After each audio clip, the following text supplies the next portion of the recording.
Hello everyone, সবাই কেমন আছো? আমরাও খুব ভালো আছি।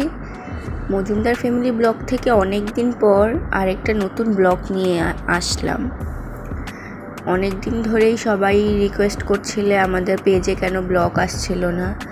আসল কথা হচ্ছে আমার শ্বশুর শাশুড়ি কেউ বাংলাদেশে নেই, আর আমি একটু অসুস্থ, প্লাস আমার এক্সাম চলছে, তার জন্য ঠিকমতো করে ব্লগটা আপলোড করা হচ্ছিল না। এই যে সকাল সকাল আমার বাবা মাও এসেছে আমার বাড়িতে বেড়ানোর জন্য, যেহেতু আমার এক্সাম, আমি একা একা সব কিছু করে উঠতে পারছিলাম না, তার জন্য। আজকে অক্ষয় তৃতীয়া, তাই সকাল সকাল আমরা বাজারে গিয়ে সব সবজি টবজি কিনে নিয়ে আসলাম। গোপালকে আজকে মন মতো করে খাওয়াবো, তাই এইখানে মা আর বাবা দুজন মিলেই হাতে হাত লাগিয়ে সবজিগুলো কাটছিল। সবজিগুলো কাটতে কাটতে বাবা আমাকে বলছিল যে আজকে যে অক্ষয় তৃতীয়া, এই তিথিটা আমরা কেন পালন করি আর এই তিথিটা কেন হচ্ছে এত শুভ, এইটার মাহাত্ম্য আমাকে বলছিল। মা এখানে রান্না করবে, তাই সবগুলো সবজি ধুয়ে নিচ্ছিল, আর আমি ওইখান থেকে একটু ভিডিও করে নিচ্ছিলাম। এই যে মা এখানে কড়াই চাপিয়ে দিয়েছে আর সব সবজিগুলো ভালো করে ধুয়ে নিচ্ছিল। এখানে ডাল রান্না করা হয়ে গেছে, পায়েস রান্না করা হয়ে গেছে, আর আমি মাকে একটু হেল্প করে দিচ্ছিলাম। মাকে আমি সয়াবিনগুলো মা সিদ্ধ করে দিয়েছিল, ওইটা আমি ভালো করে চিপড়িয়ে নিচ্ছিলাম, ওটার ভিতর থেকে সব জল বের করে দিচ্ছিলাম। আমি আবার এখানে গোপাল সোনাকে স্নান টান করিয়ে রেডি করিয়ে দিচ্ছিলাম।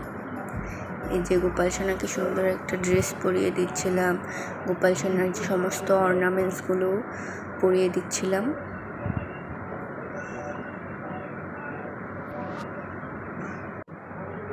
রেডি হয়ে গেল আমাদের গোপাল সোনা। তারপর আমি এখানে গোপাল সোনার ভোগের জন্য ফ্রুটসগুলো কেটে নিচ্ছিলাম।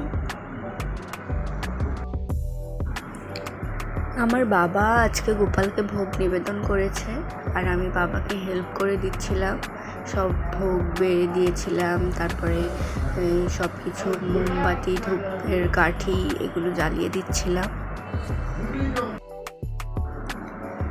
তারপরে এই যে বাবাকে সব মা আর আমি মিলে আগিয়ে দিচ্ছিলাম। আর এখানে ছিল আমার ভাই আর আমার একটা দাদা এসেছিল, আর ছিল আমার বর। আমরা এই কয়েকজন মিলেই আজকে গোপালকে ভোগ নিবেদন করেছিলাম।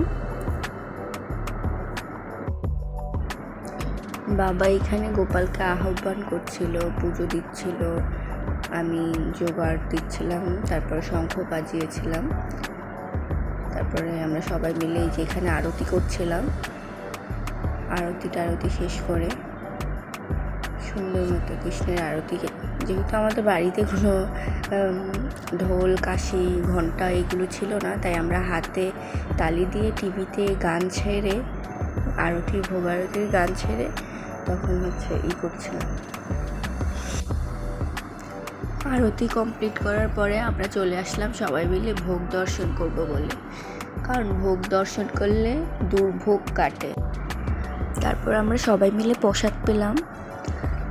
আজকে এই পর্যন্তই। সবাই ভালো থাকবেন, সুস্থ থাকবেন, মজুমদার ফ্যামিলি ব্লগসের পাশে থাকবেন, আর খুব শীঘ্রই আমরা কন্টিনিউ ব্লগ করার চেষ্টা করব।